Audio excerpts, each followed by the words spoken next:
you ever thought, in this eternal darkness of the universe, who are we? Where did we come from? And most importantly, is there a creator? These questions are among the oldest and deepest in human history.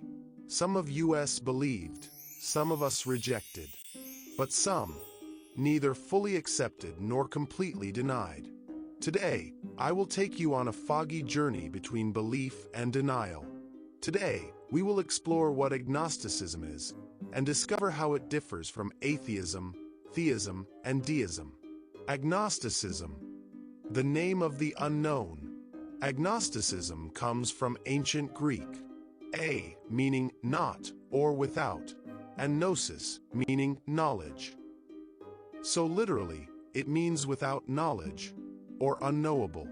An agnostic argues that it is not possible to know for certain whether God exists. To those who say God exists and those who say God does not exist, they ask the same question. How do you know this for sure? Agnosticism is neither a belief system nor a religion.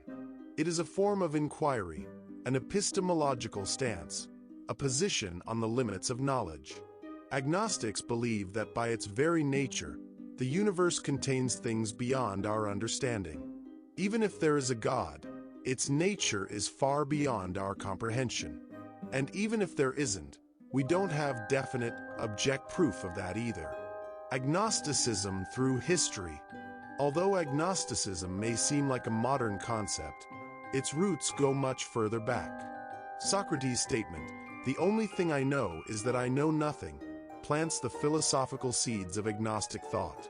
But the term agnostic was first coined in the 19th century by British biologist Thomas Henry Huxley. Huxley was also a close friend of Charles Darwin, the pioneer of the theory of evolution. He applied scientific skepticism to belief in God. He said, "The existence or non-existence of God cannot be scientifically proven." And this idea laid the foundation of the modern definition of agnosticism. Who is an agnostic, and who is not? An agnostic is not faithless, but at the same time, they are not faithful either. They choose to remain within uncertainty. Some agnostics feel close to God but cannot define it exactly.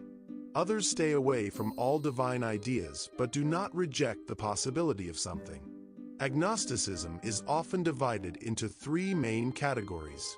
Atheistic agnostic. I don't think God exists, but I can't be certain. Theistic agnostic. I feel that God exists, but I can't prove it. Pure agnostic. I can't say there is, and I can't say there isn't. This knowledge is beyond our reach. Agnosticism does not shy away from clear answers. It simply dares to say, the answer to this question is unknowable. Between faith, knowledge, and the unknown, an agnostic's core stance is this: I don't know, and I'm not sure you do either. As humans, we have limited perception, limited lifespans, and limited scientific tools. We cannot observe the entire universe. We cannot step outside time. And we cannot offer certain experience about what lies beyond death. In this case, agnostics say that anyone speaking with certainty is relying, at some point, on belief. And they say, I choose honest unknowing over belief. This honesty is sometimes misunderstood in society. An agnostic may be seen as indecisive or even cowardly. But more often than not, an agnostic represents one of the boldest forms of intellectual courage. Because in their world, asking questions is more valuable than giving answers. A bridge between science and religion? Agnosticism stands at the intersection of science and faith. On one side, a world explainable through observation and experience. On the other, a search for a transcendent, intuitive reality. For an agnostic, science cannot prove the existence of God. But equally, science cannot prove God's non-existence either. That's why agnostic thought critically examines both science and religion.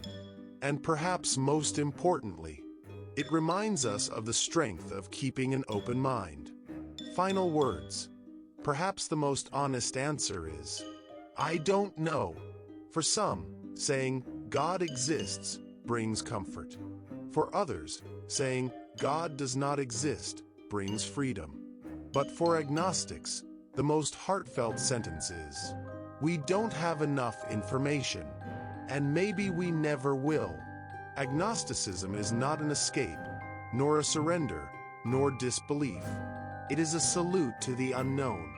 If you also find yourself alone with these questions from time to time, if you think that every definite conclusion comes a little too early, and if for you too, I don't know is a powerful answer, then you are already one step closer to agnosticism. If you liked this video, don't forget to subscribe and share if you want to support. Write your thoughts in the comments. Let's talk and question together. Because every question opens a new door. And maybe behind that door lies the answer we're all searching for. Written by sociologist, philosopher Z. Bassi.